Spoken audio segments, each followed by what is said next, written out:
اور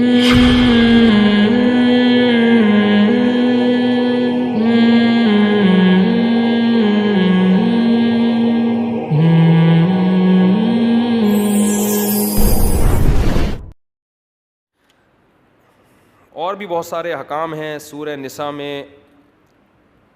یتیم کا مال کھانے پر بہت شدید وعیدیں ہیں.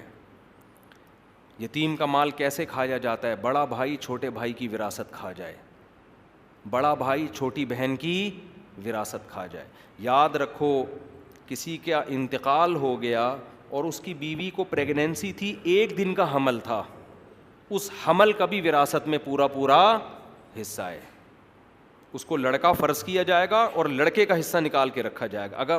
اگر لڑکی ہو گئی تو آدھا کم کر کے بانٹ دیں گے, ورنہ اس کو کیا فرض کریں گے؟ لڑکا. اور اگر ٹوئنز پیدا ہو گئے تو دوبارہ سے تقسیم ہوگی وراثت کی. تو اس حمل کا بھی شریعت نے حصہ رکھا ہے. وراثت کے احکام میں آج بہت زیادہ کوتاہیاں ہیں. عام طور پر بعض علاقوں میں ایسا ہوتا ہے کہ بڑا بھائی وہ باپ کی ساری وراثت پہ قبضہ کر کے اس کو جیسے چاہے اڑاتا رہتا ہے, چھوٹوں کو پتہ ہی نہیں ہوتا, ان کو عید بقرعید پہ بس کھلایا پلایا جا رہا ہوتا. اور بہنوں کا حصہ تو گاؤں دیہاتوں میں تو رواج ہی نہیں ہے بہنوں کا حصہ دینے. تو قرآن نے یہاں عورت کی وراثت کھانے کو منع کیا. دیکھو, غیرت کے ساتھ زندگی گزارو, خدا کی قسم مزہ نہ آئے پیسے واپس. جو آدمی 5 روپے کی لالچ کرتا ہے 5 کروڑ کی بھی وہی کرتا ہے, اور جو 5 کروڑ کی لالچ نہیں کرتا وہ 5 روپے کی بھی لالچ نہیں کرتا. ایک زندگی میں اصول بنا لو کہ میرا پیسہ صرف وہ ہے جو میرا ہے. کسی کی جیب میں کیا ہے, آپ کی بیوی کے پاس کہاں سے پیسہ آتا ہے, اس کے باپ نے اس کو کیا دیا, اس کے پاس کتنا سونا ہے, اس سے بے غرض ہو جاؤ آپ. بہت سے مرد اپنی عورتوں کو تنگ کرتے ہیں, تمہارے پاس اتنا پیسہ ہے کہاں چھپا کے رکھا ہوا ہے, تم بتاتی نہیں ہو, تمہارے باپ نے تمہیں اتنا دیا, تمہیں وراثت تمہیں اتنی ملی, کہاں چھپا کے رکھا ہوا ہے. چھوڑو یار, تمہارا تھوڑی ہے وہ, تم اپنی ذمہ داری ادا کرو. آلو پیاز ٹماٹر کی عید بقرعید کی اپنی ذمہ داری ادا کرو. بولو بھائی مجھے اللہ نے مرد بنایا, گھر کا سربراہ بنایا, مجھے جو اللہ دے گا, جو میرے حقوق ہیں وہ میں پورا کروں گا. عورت پر کو اللہ نے مال دیا, لیکن اس مال میں شوہر کا حق بالکل بھی بولو نہیں ہے. یہ اللہ کا قانون ہے بنایا ہوا. اس مال میں شوہر کا حصہ مرنے کے بعد تو ہے, زندگی میں نہیں ہے, کوئی حصہ نہیں ہے اس میں. حتیٰ کہ بچوں کا بھی ٹوٹل خرچہ کس کے اوپر ہے؟ باپ پر. وہ بھی شریعت نے ماں پر نہیں ڈالا.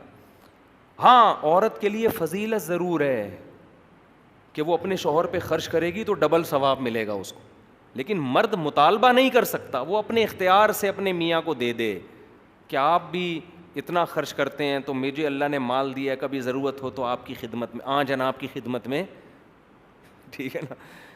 عبداللہ بن مسعود رضی اللہ تعالیٰ عنہ کی زوجہ حضرت عبداللہ بن مسعود بڑے مسکین تھے.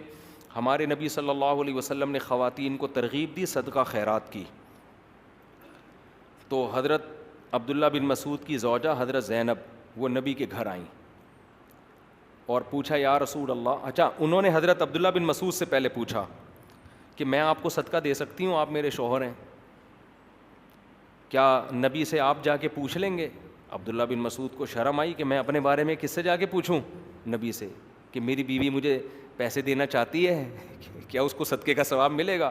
غیرت تھی صحابہ نے فرمایا میں نہیں پوچھوں گا جا کے, یہ مجھے شرم آتی ہے اس سے ایسا پوچھتے ہوئے, تم نے پوچھنا ہے تم ہی جا کے پوچھو. لیکن ان کو کہا کہ نام نہیں بتانا, کہ میرے بارے میں, ایک حیا آتی ہے نا انسان کو, میرے بارے میں نہیں بتانا, ایسی کامن مسئلہ پوچھنا. تو حضرت زینب چلی گئی رسول اللہ صلی اللہ علیہ وسلم کے گھر پہ. حضرت بلال خادم تھے, باہر نکلے, کون ہو, کیوں آئی ہو, نام نہیں بتایا. بتایا کہ بھائی ایک عورت اپنے شوہر پہ اگر پیسے دیتی ہے تو اس کو صدقے کا ثواب ملے گا کہ نہیں ملے گا؟ نبی نے پوچھا نام پوچھ کے آؤ, کون پوچھ رہی ہے؟ نبی نے فرمایا حضرت بلال سے نام پوچھ کے آؤ, ٹھیک ہے نا. اب وہ چاہ رہی تھی کہ نام نمایاں نہ ہو تاکہ شوہر کے راز فاش نہ ہو نا. ہوتا یہ ہے نا کہ جو عزت دار لوگ ہوتے ہیں وہ نہیں چاہتے اس طرح شوہر کا نام فاش نہ ہو. تو انہوں نے پھر صرف اپنا نام بتایا, زینب. پوچھو زینب آئی ہیں, تو تاکہ مدینہ میں تو بہت ساری زینب نام کی عورتیں تھیں. حضرت بلال نے جا کے نبی سے عرض کیا یا رسول اللہ, جو خاتون مسئلہ پوچھنے آئی ہیں ان کا نام ہے زینب. آپ نے فرمایا ایو زینب, کون سی زینب؟ مدینہ میں تو زینب نام کی خاتون بہت ہیں, ان سے پوچھو کون سی زینب.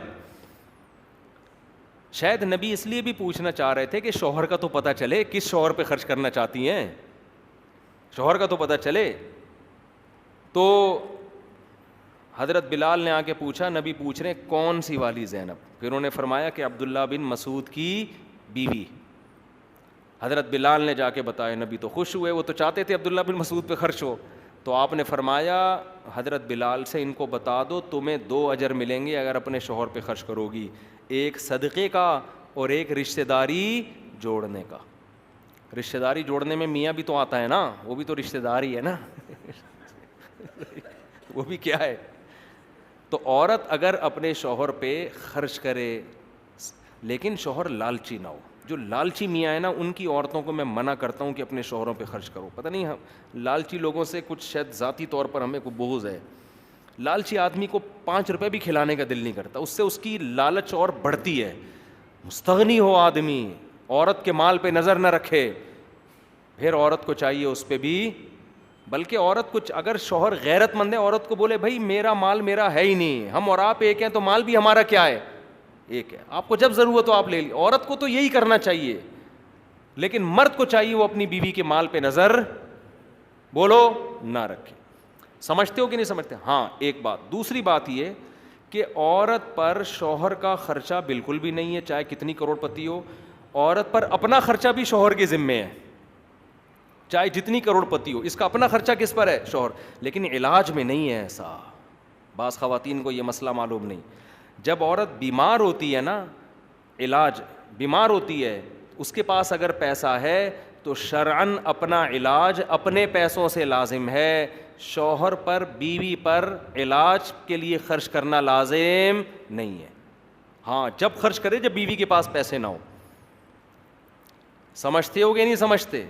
اب عورت کروڑ پتی ہے, علاج آغا خان میں چل رہا ہے, میاں بیچارہ خرچ کر کر کے اس کے بنیان بک رہے ہیں مارکیٹ میں, سمجھ رہے ہیں نا, وہ بنیان سے بھی گیا. تو یہاں بعض خواتین کی طرف سے پھر زیادتی ہوتی ہے. تو علاج کا جو خرچہ ہے اگر پیسہ ہے, پیسہ نہیں ہے تو پھر تو شوہر کی اخلاقی ذمہ داری ہے, وہ بیچاری کہاں سے کرے گی. اگر اس کے پاس پیسہ ہے, دیکھو اگر عورت کے پاس 1 کروڑ روپے بھی ہیں, آلو پیاز ٹماٹر کا خرچہ پھر بھی کس کے ذمے ہے؟ شوہر کے ذمے, چاہے وہ رکشہ چلا رہا ہو, کیونکہ یہ نان نفقے میں آتا ہے, علاج نان نفقے میں نہیں آتا. سمجھتے ہیں؟ نان نفقہ کس کے ذمے ہے؟ شوہر کے ذمے, چاہے وہ غریب ہے, لیکن علاج نان نفقے میں نہیں آتا. ہر آدمی کا علاج اصل میں اس کے اپنے پیسوں سے ہوتا ہے. جیسے آپ اگر مر جائیں گے نا تو آپ کے کفن دفن کا خرچہ سب سے پہلے آپ کے خرچے پہ ہوگا, تبھی وراثت میں تھے سب سے پہلے کیا نکالا جاتا ہے؟ کفن دفن کا خرچہ. تو اسی طرح بیماری میں علاج کا خرچہ سب سے پہلے کس پر ہے؟ آپ پر. آپ کے ابا بیمار ہیں تو ان کا علاج سب سے پہلے ان کے پیسوں سے ہوگا. اماں بیمار ہیں تو اماں کا علاج سب سے پہلے اماں کے پیسوں سے ہوگا. بھائی بیمار ہے تو بھائی کا علاج سب سے پہلے بھائی کے, آپ بیمار ہیں تو آپ کا علاج سب سے پہلے آپ کے پیسوں سے. وہ ختم ہو جائیں پھر ادھر ادھر تعاون ہوگا. تو یہ بھی ایک اہم ترین مسئلہ ہے جو ہماری خواتین کو معلوم نہیں ہے. ایک افراط و تفریط ہے نا, یورپ میں شوہر اپنی بیوی کو 5 روپے کی چائے بھی نہیں پلاتا, اور ہمارے یہاں پورا ہی نچوڑ لیا جاتا ہے میاں کو. تو اعتدال اس میں ضروری ہے. تو اس لیے خواتین کو بولو کہ جب علاج ہونا تو پھر پہلے اپنے پیسے. لیکن ہمارے ہاں مرد الحمدللہ ایسا کرتے نہیں ہیں, بیوی کے پاس پیسہ ہو نہ ہو پھر بھی مرد اپنا پیسہ